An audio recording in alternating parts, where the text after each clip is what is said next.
Pledge of allegiance, please. I pledge Allegiance to the flag of the United States of America and to the republic for which it stands, one nation, under God, indivisible, with liberty and justice for all. Roll call, please. Yep. Haeflin. Hughesby. Here. Kirsch. Here. Kissinger Wolf. Here. Long. Here. Scuba. Here. Swente. Here. Baloo. Here. Zimmerman. Here.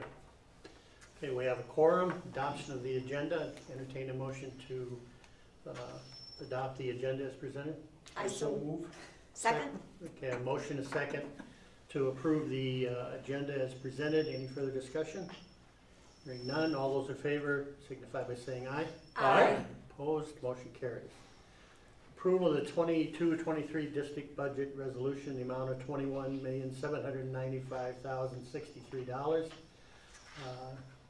Anything, Wendell, we need to be looking at or So go through? first, if you want to just read the budget resolution, and then we can open it up into discussion. I have a hard copy. No, okay. Okay, be it, district budget resolution, be it resolved that the school district Tomahawk Board of Education approve a budget in the amount of $21,912,649 for the 22-23 school year as filed with the clerk of the Board of Education on October 25th, 2022, in accordance with the rules, regulations, and policies of the Board of Education. The adoption of the budget shall be by roll call vote and shall be incorporated into the official minutes of the meeting of the board. Okay. Just a couple of comments on the budget itself. You did get an amended copy or a changed copy of the changes to the adopted budget. So there was a couple of shifts that I mentioned in the memo. Are there any questions as you look through that about any? The main change that we had made was there's $117,568, which is a new levy item this year. It's auto-populated in our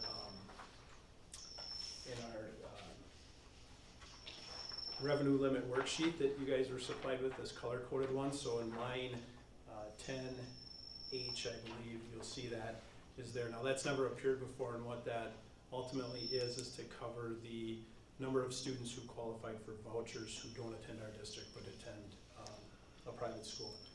So How many students was I that? believe 14 students. 14? Yeah, Okay. yeah.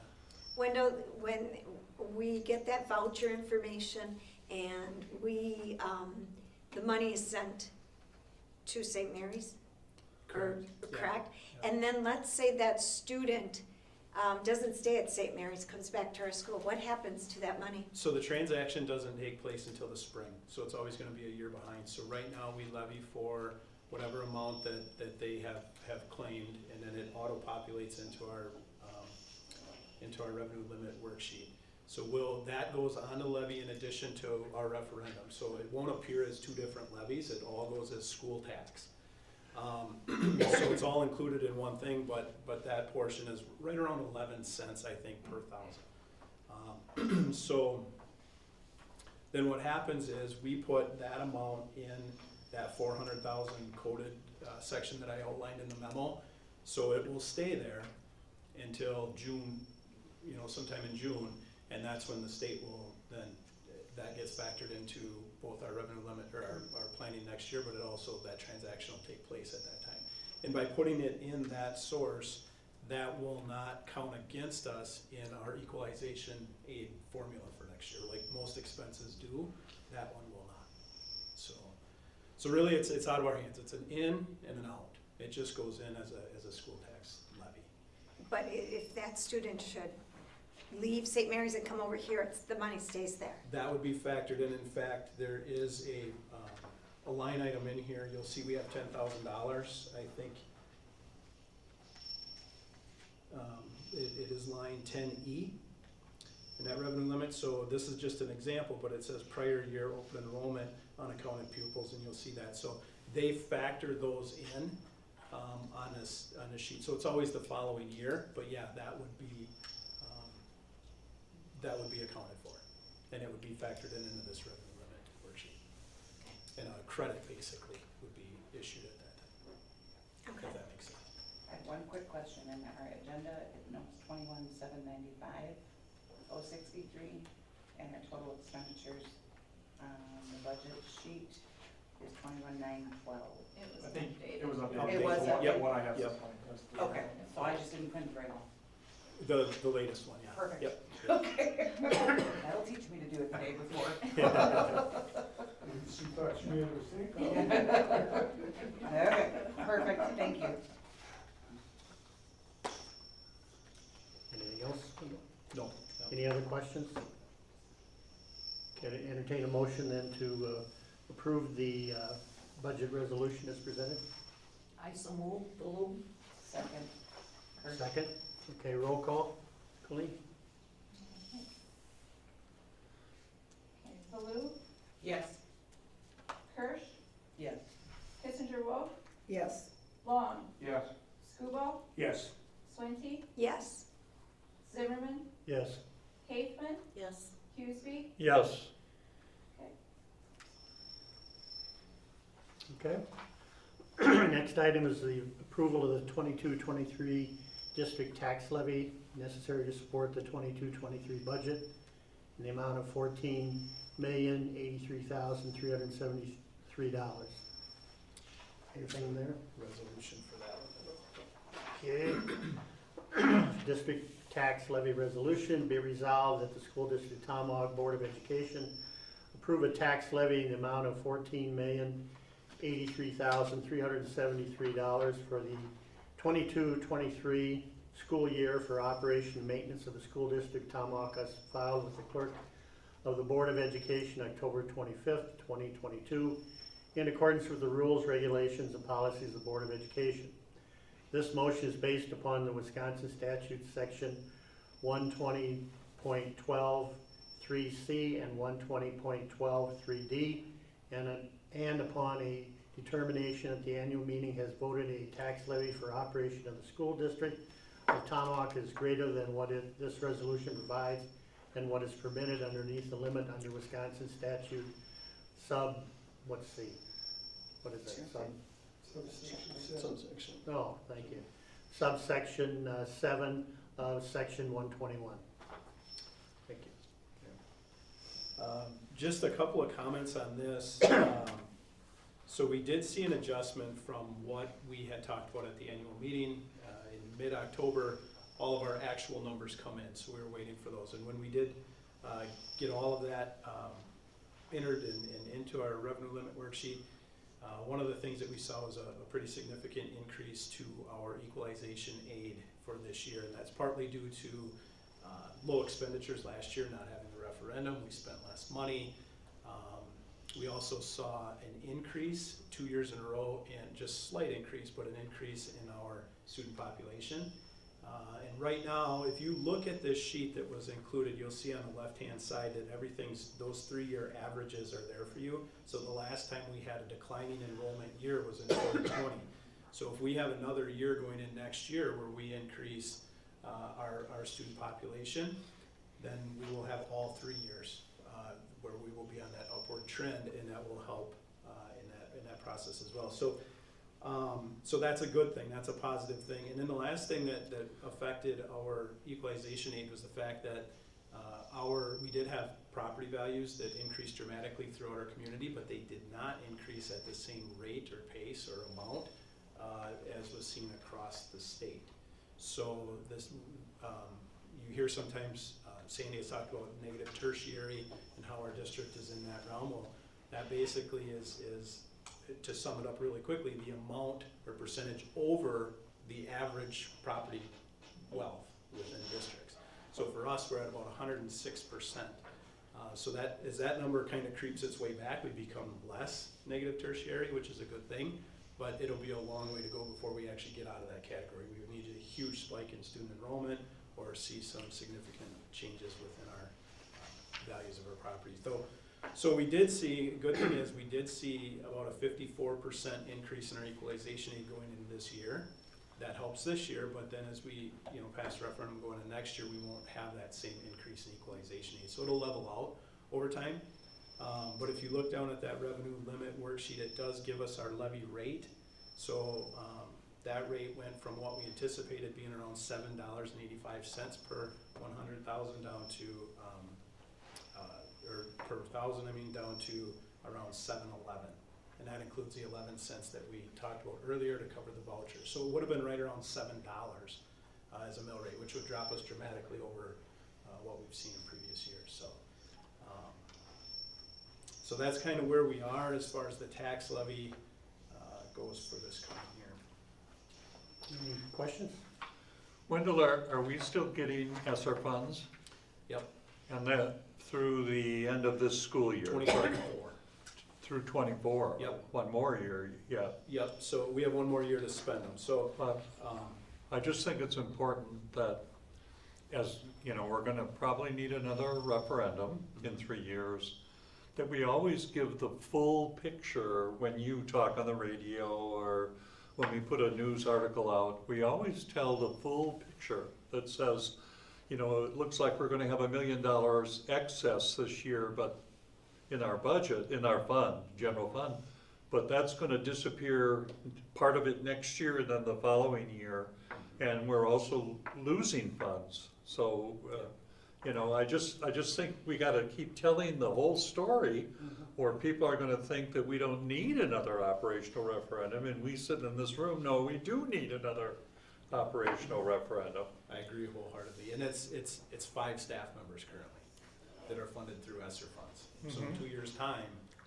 that's 5 staff members that we currently have been able to maintain, that won't be, that we'll have to figure out how we navigate that, so. Okay. But I agree, and not to take up time talking about this, but that is the plan, to start that process tomorrow, actually at the roundtable. Make sure our staff understand where we're at in terms of our budget first, and then take that message out from there. When you say 5 staff members, is that all professional staff, or is there administration in there too? Currently, no administration in there. So it's all professional staff Professional and support, and support? yeah. Do you know how many of each? 4 and 1. 4 professional, 1 support, sorry. Okay. Any other questions?